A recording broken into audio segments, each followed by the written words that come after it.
நம சிவாய. வணக்கம் நேயர்களே, அலர்மகள் அஸ்ட்ரோ சேனலுக்கு உங்களை அன்புடன் வரவேற்பது உங்கள் ஜோதிடர் ஸ்ரீ கந்தசுவாமி.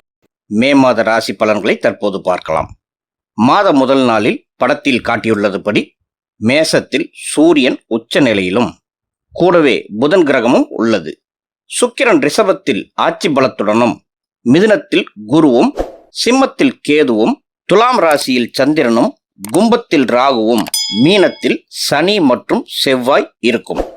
கிரக பெயர்ச்சிகள் என்று பார்க்கும்போது 11ஆம் தேதி செவ்வாய் மேசத்தில் பெயர்ச்சியாகி ஆட்சி பலம் பெறும். 14ஆம் தேதி சுக்கிரன் மிதுனத்திற்கு பெயர்ச்சியாகி குருவுடன் இருக்கும். சூரியன் மற்றும் புதன் இரண்டும் 15ஆம் தேதியில் ரிஷபத்திற்கு பெயர்ச்சியாகும். ரிஷபத்துல புதன் நட்புதான், ஆனால் சூரியன் அங்கே பகையாக இருப்பார். புதன் மீண்டும் 29ஆம் தேதி மாலை மிதுனத்திற்கு பெயர்ச்சியாகிறது. ஆக புதன் இந்த மே மாதத்தில் 3 ராசிக்குள் பயணம் செய்யும். மிதுனத்தில் 2 முக்கிய சுபகிரகங்களான சுக்கிரன் மற்றும் குரு கிரகம் இந்த மாதத்தில் பயணிக்கும். இதில் மிருகசீரிசம் 3 மற்றும் 4ஆம் பாதங்களும், திருவாதிரை 4 பாதங்களும், புனர்பூசம் முதல் 3 பாதங்களும் கொண்ட மிதுன ராசி நேயர்களுக்கு இந்த மே மாதத்தில் உங்கள் ராசி அதிபதி புதன் மேசத்துல 14 நாட்களும், ரிஷபத்துல 15 நாட்களும், கடைசி 2 நாட்கள் மிதுனத்திலும் இருக்க போகிறார். அதோடு குருவின் அமைப்பினால் இந்த மே மாதத்தில் பல முக்கிய திருப்பங்கள் ஏற்பட போகிறது. யானை வரும் பின்னே மணி ஓசை வரும் முன்னே என்பது போல பல நல்ல மாற்றங்கள் உங்கள் வாழ்க்கையில் இந்த மே மாதத்திலிருந்தே துவங்க இருக்கிறது. குரு பெயர்ச்சிக்கு முன்னதாகவே நீங்கள் சில முக்கிய விஷயங்களில் முடிவுகளை எடுப்பீர்கள். ராசிக்கு விரையாதிபதியான சுக்கிரன் விரயஸ்தானமான 12ஆம் வீட்டிலேயே இருந்தாலும் 15ஆம் தேதியிலிருந்து சுபகிரகமாக ராசிக்குள் நுழைவதால் உத்வேகம் அதிகமாகும். அதனால துருத்துருன்னு இருப்பீங்க. ஏதாவது சாதிக்கணும் என்ற வேகம் இருக்கும். ஆனா அதற்காக அவசரப்படக்கூடாது. பதறிய காரியம் சிதறிவிடும் என்பதால கவனம் முக்கியம். பொதுவாகவே மிதுன ராசிக்காரர்கள் மற்றவர்களை காட்டிலும் வேகமாகவே இருப்பாங்க. அந்த வேகத்தோட விவேகத்தையும் சேர்த்து கையாள வேண்டிய மாதம் இந்த மே மாதம். தொழில் புரிபவர்களுக்கும் வியாபாரம் செய்பவர்களுக்கும் நல்ல வருமான உயர்வு, லாபம் எல்லாம் இருக்கும். ஆனால் அதற்காக அகலக்கால் வைத்து விடக்கூடாது. நீங்களாக எந்த ஒரு புது முயற்சியிலும் முன்னேற்பாடு இல்லாம ஆரம்பிச்சிடாதீங்க. அனுபவம் மிக்க ஆட்களுடைய ஆலோசனையோடு செய்வது நல்லது. முக்கியமான நல்ல மாற்றங்களை நீங்கள் தொழிலில் செய்து முடிப்பீர்கள். அரசாங்கம் சம்பந்தப்பட்ட விஷயங்களில் நிறைய தொடர்புகள் கிடைக்கும். உயர் பதவிகளில் இருக்கும் மனிதர்களின் தொடர்புகள் மூலமாக ஆதாயமும் லாபமும் கிடைக்கும். தைரியமும் அதிகரிக்கும். உங்கள் பேச்சில் ஒரு முன்னேற்றம் காணப்படும். தொழிலில் உங்களது நிர்வாக திறமை பளிச்சிடும். அனைத்து ஊழியர்களுக்கும் மதிப்பு தருவீர்கள். எடுத்த காரியத்தை முடிக்காமல் விடமாட்டீர்கள். வேலையில் இருப்பவர்களுக்கு ஏற்கனவே நீங்கள் அனுபவித்து வந்த வேலை பளு படிப்படியாக குறையும். மேலதிகாரிகளின் நடவடிக்கைகளும் உங்களுக்கு சாதகமாக மாறுவதை பார்க்கலாம். சக ஊழியர்களோட ஒத்துழைப்பும் சுமாராக இருக்கும்.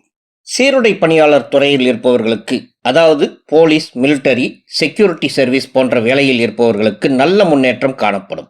பொறியியல் வேலையில் உள்ளவர்களுக்கு, அதாவது கட்டுமான துறையில் இருப்பவர்கள், மெக்கானிக்கல் துறையில் இருப்பவர்கள், கம்ப்யூட்டர் துறையில் இருப்பவர்களுக்கு 11ஆம் தேதிக்கு பிறகு படிப்படியாக முன்னேற்றம் உண்டாகும். மருத்துவத்துறையில் இருப்பவர்களுக்கும் அருமையான ஏற்றம் உண்டாகும். நல்ல அனுபவமும் உண்டாகும். சூரியன் புதன் இணைவு இருப்பதால் ஆசிரியர் வேலையில் இருப்பவர்களுக்கு, பேராசிரியர் பணி செய்பவர்களுக்கு, வழக்கறிஞர் வேலையில் உள்ளவர்களுக்கு, பேச்சுத்துறையில் உள்ள அனைவருக்கும் சிறப்பு உண்டாகும். புதிய வேலைக்கு முயற்சி செய்பவர்களுக்கு இந்த மே மாதத்தின் 2ஆம் பாதியில் நல்ல செய்திகள் வர ஆரம்பிக்கும். முடிந்தவரை இருக்கும் வேலையை விடாமல் முயற்சி செய்வது பாதுகாப்பானது. குடும்ப வாழ்க்கை என்று பார்க்கும் போது குடும்பத்தினருடன் சிறு சிறு வாக்குவாதங்கள் இருந்தாலும் மாத பிற்பகுதியில் அது சரியாகும். ராகு 9ஆம் வீட்டிலும் கேது 3ஆம் வீட்டிலும் இருப்பதால் தந்தையின் ஆரோக்கியத்திலும் இளைய சகோதர சகோதரிகளின் ஆரோக்கியத்திலும் கவனம் வேண்டும். அவர்களோடு உள்ள உறவுகளிலும் பிரச்சனைகள் வரலாம். உங்களது வேகமான வார்த்தையினால் சண்டைகளும் வரலாம். கவனமாக இருங்க. குடும்ப அமைதிக்காக உங்களை கட்டுப்படுத்திக் கொள்வது சிறப்பு. கணவன் மனைவி இடையே புரிதல் நல்ல வளர்ச்சி அடையும். வாழ்க்கை துணையின் ஆலோசனையை கேட்டு நடப்பது குடும்பத்தில் சந்தோஷத்தை நிலைக்கச் செய்யும். இந்த மாதத்தில் திருமண பேச்சுக்கள் எடுப்பது, திருமணத்திற்காக ஜாதகத்தை வெளியே தருவது, வெத்தலைப்பாக்கு மாற்றிக்கொள்வது, நிச்சயதார்த்தம் செய்வது கூட சிறப்பாக முடியும். ஜூன் மாத குரு பெயர்ச்சிக்கு பின் திருமண யோகம் மிக வலுவாக உள்ளது. நிறைய பேர் இந்த மாதத்துல நகை வாங்க வாய்ப்பிருக்கு. புது புது ஆடைகள் வாங்குவீர்கள்.